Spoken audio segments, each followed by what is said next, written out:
investigation into toxic pollutants in residential areas near the former Erie Coke plant. Our Marissa Thomas was there tonight speaking with the EPA about the meeting and their plans moving forward.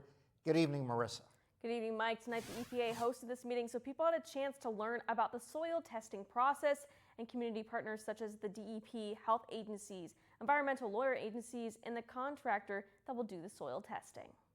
Community members and those living nearby the former Erie Coke Corporation learned about the new investigation to see if nearby residential areas are contaminated. This process would involve testing the soil for toxic pollutants, something those in the audience of this public meeting hosted by the Environmental Protection Agency got to learn about. We have a representative from Tetra Tech, which is EPA's contractor, collecting soil samples to show the equipment, to show how they would collect samples, how they test the samples, offering information on how we can work to prevent cross-contamination, how accurate are the samples as well. Along with the presentation, there was a question and answer session where residents shared their questions, frustrations, and desire for more answers. So we did hear some residents who were frustrated, and rightly so. There's been a lot of contamination that's been happening in this area from various industries, not just the former Erie Coke facility.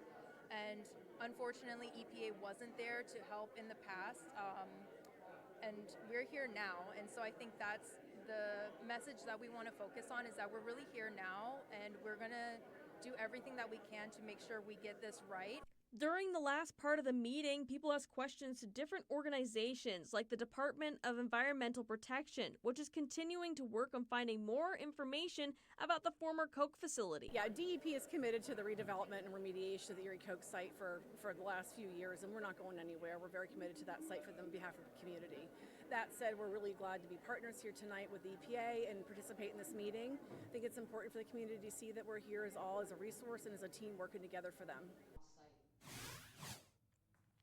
And if you're interested in more details about the meeting or the soil testing process, you can visit the EPA's website, and that link will be attached on erienewsnow.com. Live in the studio, Marissa Thomas, Erie News Now.